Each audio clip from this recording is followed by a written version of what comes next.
Assalamualaikum warahmatullahi wabarakatuh. Untuk materi selanjutnya yaitu difteri, pertusis, dan tetanus atau yang biasa dikenal dengan DPT yang akan dijelaskan oleh saya sendiri, Zulfa Ayu dan Nugraheni. Baik teman-teman, kita langsung saja ke definisi penyakit. Yang pertama itu ada difteri. Difteri merupakan penyakit infeksi yang disebabkan oleh bakteri Corynebacterium diphtheriae. Difteri menyebabkan adanya selaput tebal di tenggorokan. Hal tersebut dapat menyebabkan penyempitan saluran pernafasan sehingga seseorang mengalami kesulitan bernafas, bahkan kematian. Menurut WHO, penyakit difteri paling banyak menginfeksi tenggorokan dan saluran nafas bagian atas, serta menghasilkan racun yang mempengaruhi organ-organ lain. Yang kedua yaitu ada pertusis. Pertusis atau batuk kerjan disebut juga whooping cough, tusis quinta, violent cough, dan di Cina disebut batuk 100 hari. Pertusis adalah penyakit yang sangat menular, menginfeksi kekebalan pada manusia dan disebabkan oleh bakteri Bordetella pertussis. Bordetella pertussis merupakan jenis bakteri yang menginfeksi saluran pernafasan. Penyakit pertusis ini ditandai dengan batuk yang berlangsung selama 28 hari sampai dengan 100 hari. Individu yang sangat rentan adalah bayi dan anak-anak muda. Yang ketiga yaitu ada tetanus. Tetanus merupakan suatu penyakit syaraf yang mempunyai manifestasi paralisis akut yang disebabkan oleh toksin tetanus, suatu neurotoksin yang dihasilkan oleh Clostridium tetani. Bakteri gram positif yang motil membentuk spora anaerob yang hidup pada tanah dan saluran cerna berbagai hewan dan manusia. Tetanus disebabkan masuknya basil Clostridium tetani ke tubuh melalui luka. Etiologi. Yang pertama, difteri. Bakteri penyebab adalah Corynebacterium diphtheriae. Infeksi oleh kuman sifatnya tidak invasif, tetapi kuman dapat mengeluarkan toksin, yaitu eksotoksin. Toksin ini mempunyai efek patologik sehingga menyebabkan orang menjadi sakit. Ada 3 tipe dari Corynebacterium diphtheriae, yaitu tipe mitis, tipe intermedius, dan tipe gravis. Bakteri ini hidup pada selaput mukosa tenggorokan manusia tanpa menimbulkan gejala penyakit. Keadaan ini disebut carrier. Pada masa non-epidemi ditemukan carrier rate sebesar 0,5% sampai 1,2% dari penduduk dan kumannya adalah tipe mitis. Sedangkan pada masa epidemi, carrier rate bisa meningkat menjadi 25% sampai 40% dan kumannya adalah tipe gravis. Strain yang mulanya non-toksigenik bisa menjadi toksigenik jika strain tersebut terinfeksi virus yang spesifik atau bakteriofag, sehingga strain tadi mengeluarkan toksin ampuh dalam jumlah besar yang menyebabkan sakit dan kematian pada penduduk yang tidak mendapat vaksin. Yang kedua yaitu pertusis.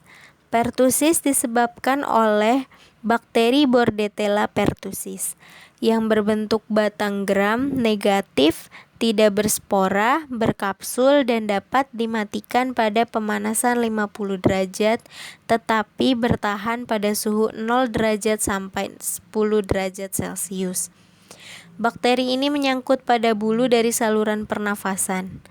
Organisme ini menghasilkan toksin yang merusak epitel saluran pernafasan dan memberikan efek sistemik berupa sindrom yang terdiri dari batuk yang spasmodik dan paroksimal, disertai nada mengik karena pasien berupaya keras untuk menarik nafas sehingga pada akhir batuk disertai bunyi yang khas. Yang ketiga ada tetanus. Tetanus disebabkan masuknya basil Clostridium tetani ke tubuh melalui luka. Penyakit ini menginfeksi bayi baru lahir yang berusia kurang dari 28 hari. Salah satu penyebab tetanus adalah apabila pemotongan tali pusar tidak menggunakan alat yang steril. Kasus tetanus banyak ditemukan di negara berkembang, terutama negara dengan cakupan persalinan oleh tenaga kesehatan yang rendah. Penyebab kematian neonatus di dunia salah satunya disebabkan oleh tetanus neonatum, yaitu secara global hampir sebesar 14% kematian neonatus disebabkan oleh tetanus. Tetanus hingga saat ini masih menjadi masalah kesehatan di dunia. Epidemiologi penyakit ditinjau dari agent, host, dan environment. Yang pertama ada difteri. Bakteri penyebab difteri adalah Corynebacterium diphtheriae. Bakteri ini adalah bakteri jenis Bacillus aerobic gram positif. Produksi toksin terjadi ketika hanya hasil sendiri terinfeksi oleh virus tertentu membawa informasi genetik untuk toksin. Yang kedua, host. Manusia adalah inang atau host alamiah satu-satunya bagi Corynebacterium diphtheriae. Terjadinya penyakit dan kematian yang tertinggi ialah pada anak-anak berusia 2-5 tahun. Sedangkan pada orang dewasa difteri terjadi dengan frekuensi yang rendah. Yang ketiga, environment. Penyakit ini dijumpai pada daerah yang padat penduduk dengan tingkat sanitasi yang rendah. Lingkungan buruk merupakan sumber dan penularan penyakit. Yang kedua ada pertussis. Agen dari penyebab pertussis adalah bakteri Bordetella pertussis, berukuran kecil, aerobik batang gram negatif. Bordetella pertussis menghasilkan beberapa antigenetik dan biologis aktif produk, termasuk toksin pertussis, hemaglutinin, filamentous, agglutinogen, adenilat siklase, pertasin, dan trakeasitotosin. Host dari pertussis adalah manusia. Tidak ada binatang atau serangga, sumber, atau vektor. Remaja dan orang dewasa merupakan reservoir yang penting bagi Bordetella pertussis dan seringkali merupakan sumber infeksi bagi bayi. Yang terakhir ada environment. Penyakit ini dijumpai pada daerah yang padat penduduk dengan tingkat sanitasi yang rendah. Lingkungan buruk merupakan sumber dan penularan penyakit. Yang ketiga ada tetanus. Tetanus disebabkan oleh infeksi bakteri Clostridium tetani. Bakteri ini membentuk eksotoksin yang disebut tetanospasmin. Host penyakit tetanus adalah manusia dan hewan, khususnya hewan vertebrata seperti kucing, anjing, dan kambing. Yang terakhir, environment. Tetanus merupakan penyakit infeksi yang prevalensi dan angka kematiannya masih tinggi. Tetanus terjadi di seluruh dunia, terutama di daerah tropis, dengan cakupan imunisasi DPT, difteri, pertussis, dan tetanus yang rendah dan di daerah peternakan. Riwayat alamiah penyakit.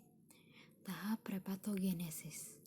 Pada tahap ini, terjadi interaksi antara pejamu dan agen bakteri, seperti Corynebacterium diphtheria, Clostridium tetani, dan Bordetella pertussis.